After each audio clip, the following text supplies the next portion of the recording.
Hey guys, welcome back to Time and Peace. This is David, and today we are looking at the Omega Seamaster Aqua Terra. I don't know if you can see it. This is a widely beloved watch, and in my opinion, one of the most versatile watches out there. And I think one of the reasons why it's so popular to begin with is its versatility. So I wanted to talk a little bit about the watch and a little history about it and just share some personal thoughts on it. So I advise you to sit back and relax and hopefully you enjoy the video. Before anything else, I want to share how I actually got this Aqua Terra. To say that it was complicated is an understatement. I received this from a family member. Now, before you think that this is some rich Asian parents buying their kids expensive gifts and whatnot, that's really not the case here, and that couldn't be further away from the truth. There were a series of unfortunate or fortunate events in my family member's life, and at the end of it, I came to be the one to get this Aqua Terra. So yes, this was pre-owned. You know, I'm really grateful that I got this watch because honestly speaking, I can't afford to buy an Omega Aqua Terra right now, especially a brand new one. And buying a watch of this price range was not at the top of my to-do list. You know, if I had a few grand lying around, I wouldn't spend it on buying an Aqua Terra. I would save and invest most of that money and maybe take away a little bit for some good pizza. I love basil pizza, and all of that on buying the next watch that I really want to buy. But the point is, I'm really grateful that I got to experience this great watch with a great movement at a phase of my life where I shouldn't have been able to. And this is something that I would have picked up or experienced probably several years down the line, you know, after I save up a lot of money and things like that. So that is the backstory. Let's move on. Now, the Aqua Terra is under the Seamaster family, and as you can tell, it is noticeably unique. When we think of the Seamaster, I imagine a lot of people think of the Seamaster 300 and other James Bond watches that are more of a traditional diver watch. And because of this, you may think that the Aqua Terra is the new cool kid in town, but the Aqua Terra is actually more representative of what the first Seamasters were like.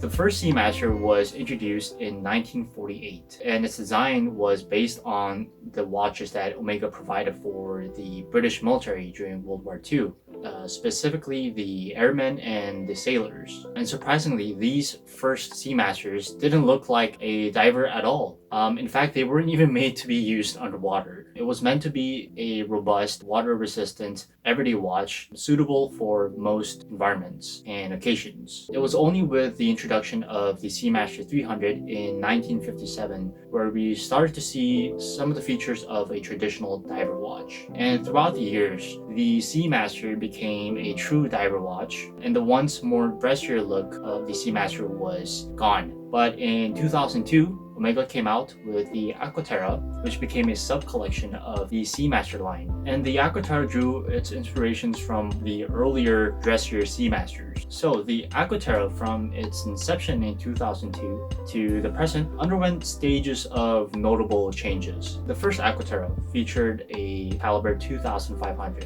which was an ETA movement that was tweaked to add the coaxial escapement, which was a breakthrough innovation by George Daniels. And it was aimed at removing the sliding friction that's apparent in the lever escapement, thereby improving accuracy and allowing the watch to go on longer without needing to be serviced. And this coaxial escapement is quite remarkable, and some say that it is one of the few real innovations that happened in the lever escapement in some 100 years. And it is also with this first model of the Aqua Terra that you can notice that the now iconic teak pattern dial is not visible.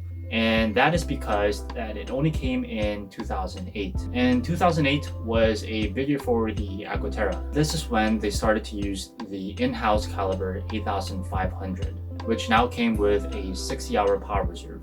and I'm not very mechanically knowledgeable, but from my understanding, the biggest difference between the caliber 2500 and 8500 is that in the caliber 2500, the ETA movement was tweaked and adjusted to add in the coaxial escapement.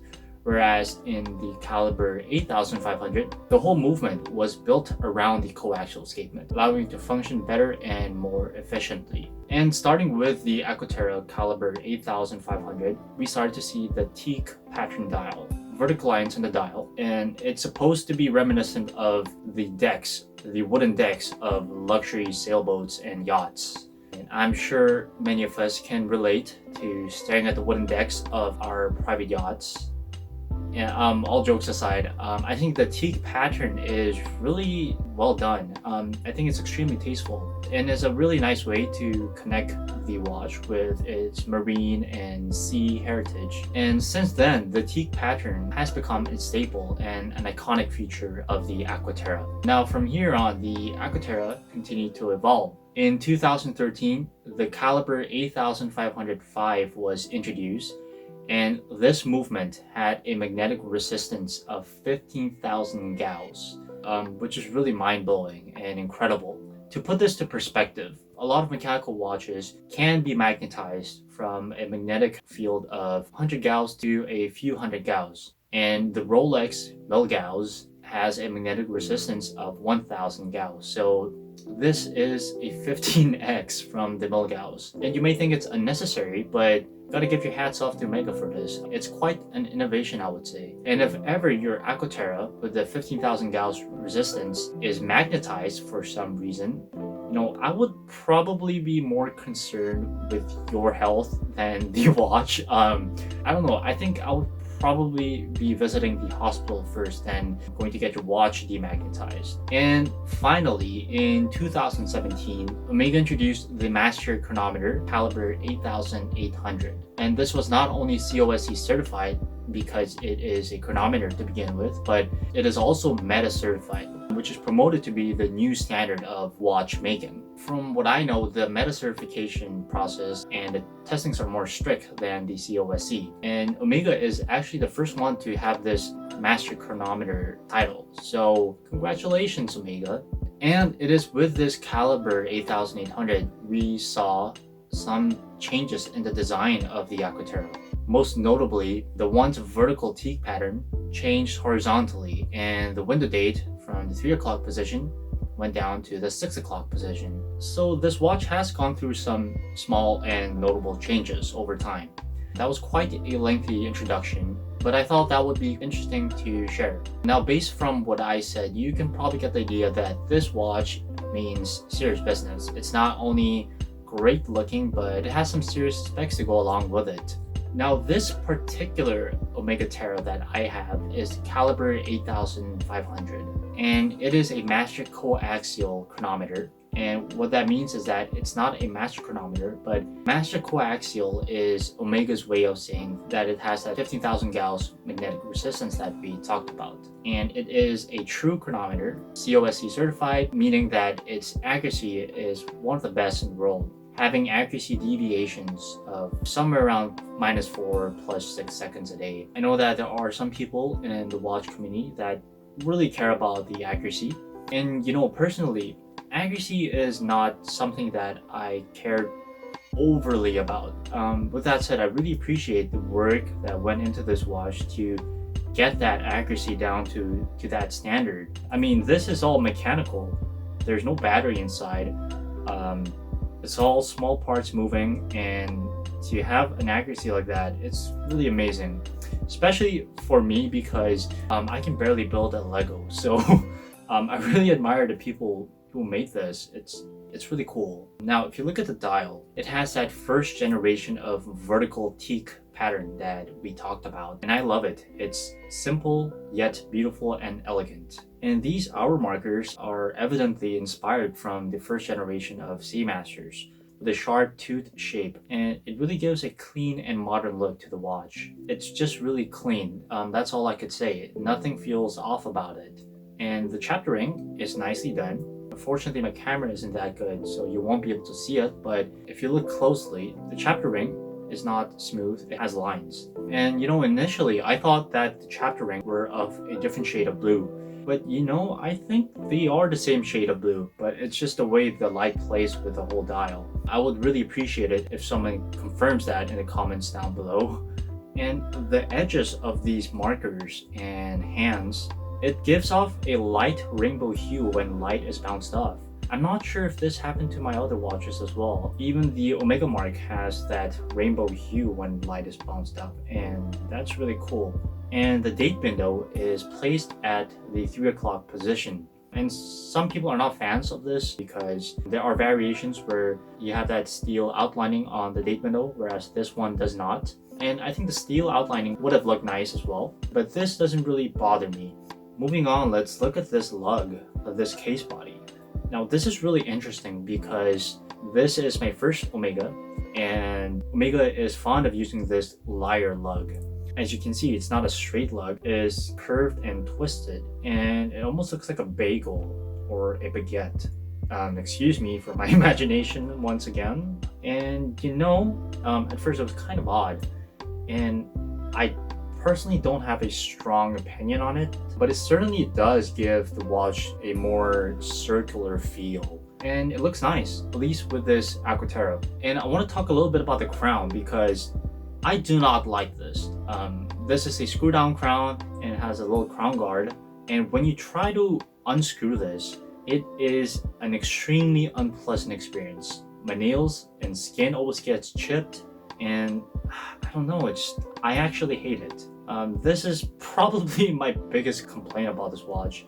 I really don't like it. It's a painful and unpleasant experience. Okay, let's look at the back. This is an open case back, and you can see the beautiful caliber 8500. You can see that Omega coaxial 8500 written, and the two barrels responsible for the 60-hour power reserve that we have, 39 joules, and yeah, this is always a joy to look at. I really like this pattern, and I believe it's called the arabesque pattern. I did not know that word existed before I tried to search what this pattern was, but apparently it's an artistic decoration with a rhythmic pattern. It reminds me of a fan and also the shells of a clam. You know how the shells of a clam have that stripe? This sort of looks like it. Was that intentional from Omega? I don't know, but it's beautiful both front and back. Oh yeah, this rotor winds both ways, so it is much more efficient. And lastly, let's talk about the bracelet. There are Aqua Terras that come with a fully brushed bracelet, and some come with a polished center link. And what I have here is the polished center links. It seems that most people, at least online, prefer the fully brushed bracelet. And the fully brushed one looks amazing, and I can see why most people have preferred that. Personally, I have mixed feelings about this polished center link. Visually speaking, it doesn't really bother me because the whole watch plays with light in a fun way, and the center link kind of blends in with the whole reflection of the light that goes on with the watch. So I actually find that nice. Where I do have a problem is that the polished center links are extremely easy to scratch. And I'm the kind of person who's not particularly scared to scratch their watches, especially the bracelet, but this is a bit too much, I think. It's extremely easy to scratch, and once you've scratched them, the scratch is actually magnified because it sparkles so much. So yes, I would probably get the fully brushed bracelet if I had the choice. So I think we went over the history and dissected the watch a little bit, and my conclusion is that it is an extremely beautiful watch and a very versatile watch at that. This watch really reminds me of summertime. Mind you, most of my summers are not spent in the beach. I just stay home, and I definitely don't have a yacht where I can stare at my wooden deck. But the point is that it really gives me that vacation vibe, chilling at the beach kind of vibe when I look at it. And I think the Aqua Terra is one of the few watches that have universal appeal.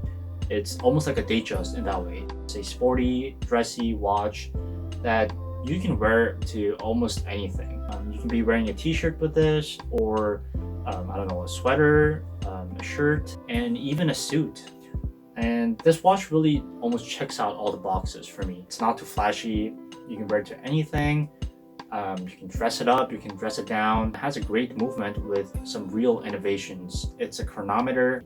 I think it's just a really great pick. But the Aqua Terra is quite expensive. A lot of people say it's an entry-level Swiss watch. It's still $6,000, $7,000 is a lot of money. And if you were to pick it up, I would really recommend getting a used Aqua Terra. You could easily save thousands of dollars.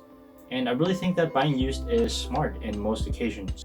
And if you can pick it up for a fair price, I really think you're getting a lot. This is something you can definitely pass down to family. So yeah, I think I've mentioned most of what I want to say about this watch. They were mostly compliments, but I think that's it for today. I hope you learned a little bit about the origins of the Aqua Terra and a little bit of the Seamaster. And if you were interested in getting an Aqua Terra yourself, hopefully this video showed you some of the positive aspects of the watch. And I really want to thank you guys for giving me your attention and watching the video. You know, not too long ago I was getting 10 views, 12 views, but now I'm getting a little more views than that. And hopefully that means that at least some of you guys are enjoying it. So that's all for me today. And if you found this video enjoyable, I would really appreciate it if you liked and subscribed to the channel. And hopefully I will see you guys in the next one. Thanks.